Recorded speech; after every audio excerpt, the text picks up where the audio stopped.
And joining us in the broadcast this minute is Elijah J. Magnier, war correspondent and analyst with us from Brussels. Thanks very much for being here. If you could just help us piece together the sentiment on the ground and your assessment of the same. There is palpable anger, there are questions, and a lot of concern, which is evident from these reactions and from the visuals. Thank you for having me. Actually, on the ground, people are extremely angry for what is happening. However, it's not really very new. The only new thing is the intensity of the bombardment. So earlier on in your report, you said about the humanitarian aid to Gaza with the 20 trucks expected to reach the besieged and bombarded city. That is equivalent to one truck per 110,000 inhabitants.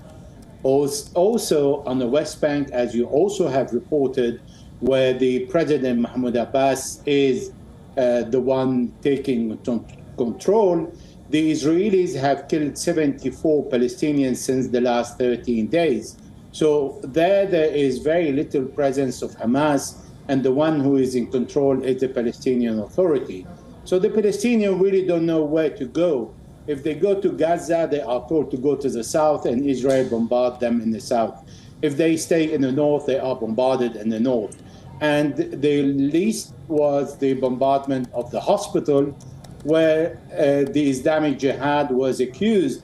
Had the Islamic Jihad had a 500 kilogram of explosive missile, precision missile, that would have won the war on Israel 73 years ago. So this is not really very credible, because such an arsenal is not yet in the hand of the Palestinian groups. So now we live a continuous repetitive dilemma of the Palestinians that are living in a continuous arrest of children, men and women, and people are arrested in administrative conditions without any trial, some of them for the last 20 years. And the Americans have failed in their peace process plan and their diplomacy to reach a peace settlement between the Israelis and the Palestinians, which is something all the Palestinians want. And because of the failure of this policy, this is why Gaza resolved to the armed struggle when President Abbas said, Can I just come in there? You know, like you pointed out, and as the voices on the ground and the visuals have been telling us as well, that there is palpable anger. Where is the Palestinian Authority is the question that really emerges as far as the sentiment on the ground is concerned. Well, I'm someone who lived in more than a dozen wars, and I understand that when there is a war, people are not angry against their leaders because their main preoccupation is how to survive, to seek shelter, to look for food, gasoline, and to see where is the less exposed area. But isn't that the responsibility of the Palestinian Authority, and which naturally leads to the people being angry on the ground? And those are the visuals that are there for everyone to see. But the Palestinian Authority is not able to provide security to their citizens in the West Bank, because the Israelis have the authority to break in any camp, as you have reported earlier on, arrest 120 men and kill other 5, and then they can pull out whenever they want, and there is no accountability. So President Mahmoud Abbas is in a position not to protect the citizens that under his control and cannot offer security for them.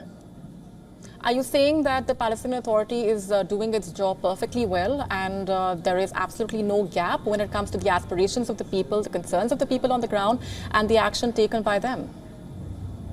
Yes, the Palestinian Authority is not able to protect the Palestinians in the West Bank, cannot take control of Gaza, even if it is offered, because at the end of the day, Israel, under the title of it has the right to defend itself, can go anywhere it wants in any Palestinian camp, can cut the water, electricity, cut the money on, as did with Mahmoud Abbas in the West Bank. Right, but going back to when the assault happened, and the days that have passed since the very beginning, There has, of course, been palpable concern and anger on the ground, but you're saying that what's happened over the recent days is satisfactory and that people have no right to actually express their anger against the authority there? They have all the right to express their anger. However, people normally in a state of war, they express their anger against those who are killing them, not against who are ruling them. Against the ruler, the anger is expressed after the war. And this is when people think in a cool head and say this person is responsible or is not responsible. Right, but we've seen the expression of anger taking place during the war as well, and which is what raises those questions. But at the same time, let's just take a step back and also talk about the way in which Jordan and Egypt have refused to accept the Palestinian refugees as Israel continues those retaliatory strikes. What do you make of the steps taken by the two countries and the statements that they have issued? Well, Secretary Antony Blinken went to Egypt, Saudi Arabia, and Jordan, and all three refused a second exodus of the Palestinian, rightly, because in Jordan, a long time ago, when in 1948 the Palestinians fled their home, they went apart in Jordan, a part in Lebanon, and a part in Syria. And in Jordan, there were arrests against the King Hussein at that time of Jordan. So he doesn't want really more Palestinian than the Jordanian in his country, and he already has Syrian refugees, more than 1.5 million.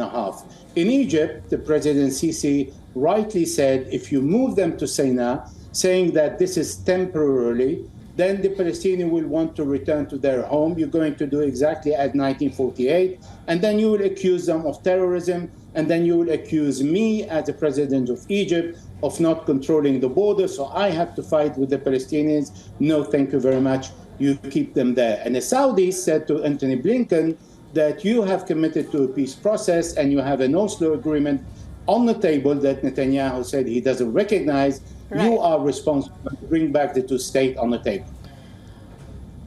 Yes, those have been the reactions that have been coming in, and we have been breaking them down for our viewers as well. Thanks very much, Elijah, for joining us on the broadcast and helping us with those perspectives. WION now available in your country. Download the app now. Get all the updates on the move.